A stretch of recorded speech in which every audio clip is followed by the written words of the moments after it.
After his most successful season in Formula 1, Red Bull has signed Max Verstappen until the end of the 2023 season. I'm sure news you will have seen already. Now, joining me, Ben Anderson and Stuart Codling to talk this through. We've seen Verstappen compared to a young Senna by Honda. There's no surprise that he's got on well with Honda. His relationship with Renault really broke down towards the end. And then we've seen the first year of the Red Bull-Honda relationship coming together really nicely. Verstappen, as we've said, his best result so far in his Formula 1 career. Stuart, is this a sign of how well that relationship has gone this year and how well they've bedded together? Because that must have been an important thing for that relationship to work well in its first year. Yeah, he's basically kind of the compliant superstar that they wanted Fernando Alonso to be, and that relationship fell out of bed very quickly because he's fast, he's a global star, he's got resonance, he's got people queuing up to see him at races, and he delivered them the victories they wanted. He won 3 races, arguably could have won 5 maybe. You know, Monaco might have been different if he got past Hamilton. Hungary, arguably he should have won, but his teammate was popping off a tee down the back and left a big space that enabled Mercedes to manipulate the race. But yeah, so should have won 5 races, and I think Honda certainly maybe exceeded their own expectations, certainly exceeded Red Bull Racing's expectations. So it was needed to justify the amount of money they've spent, because the F1 programme has sucked in resources from all over the company.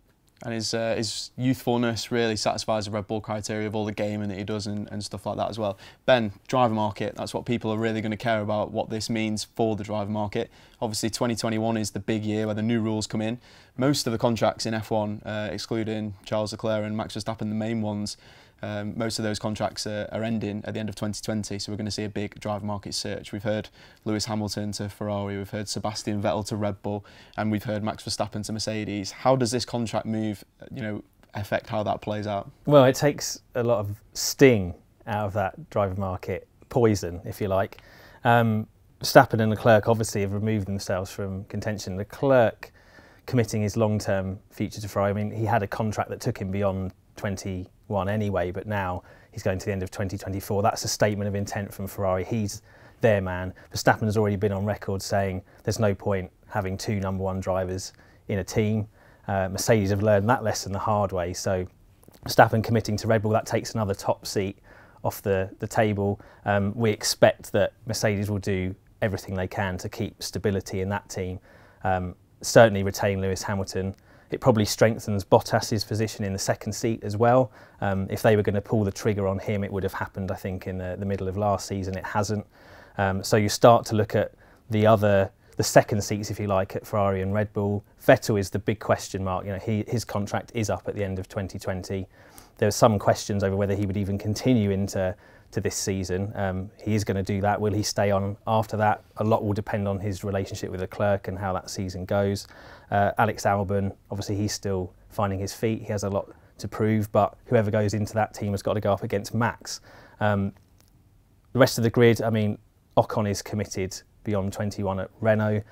Perez has committed beyond 21 at Racing Point. Other than that, all the seats are up for grabs. So what will happen most likely is that eventually those slots at Ferrari and Red Bull will fill, provided Mercedes stays stable, and then everyone will just find their feet afterwards. But it won't be as exciting as we were hoping. So the viewers will be hoping for one of those situations in history that we've seen where contracts are signed long term and then are suddenly magically erased. Stuart, statement of intent from Red Bull, do we think? That's a pretty straightforward and simple question. Is this Red Bull really showing that they want to play ball with the big boys now? They've been floundering for a little bit now, obviously still winning races, but not that dominance that we saw with Sebastian Vettel for so long in the early 2010s. Is this a statement of intent from them to join that group again? Well, certainly it cleaves to the belief that the Honda board need a little bit more kind of proof that Formula 1 is working for them in terms of return on investment. And so to that extent, you could view this sort of contract extension as kind of one of the levers that Red Bull would like to pull to try and persuade Honda to stay on. But also Red Bull needed to convince Max to stay on, because there's been constant talk about possible moves to Mercedes. When he signed his last 3-year contract extension back in 2017, that was as a result of Mercedes kind of coming hunting for him, maybe starting to waver with their commitment towards Valtteri Bottas. So I think this is kind of coming back to where they were midway through last season. Max starting to waver. There was talk about Mercedes coming calling again. Red Bull were going for the outboard loaded front wing concept, not really making it work. And round about August time, which is where the designers are starting to think about the car architecture for next year, they made that breakthrough with the new front wing that unlocked a lot of performance from the other upgrades they'd added. And all of a sudden the car came good, having been a little bit of a lemon, particularly for Pierre Gasly in the first few races of the year. So maybe that helped to sort of set in Max's mind a little bit of faith that they actually knew what they were doing. As Stuart quite rightly mentions, Honda are signed up until the end of 2021, whereas Max Verstappen signed up now until the end of 2023. So maybe that's a nice bit of leverage that Red Bull will try and use to persuade Honda to stay in Formula One. So, Ben, back to the drive market, but from Max Verstappen's point of view now, was it wise of him to take himself out of this driver market silly season so early? Because obviously we're going to have so many moves coming next season ahead of 2021, as we mentioned before. Yeah, I think so. On the balance of probabilities, his only realistic options in terms of improving his situation are Ferrari and Mercedes, and Ferrari is questionable. They went backwards in 2019 compared to the season before.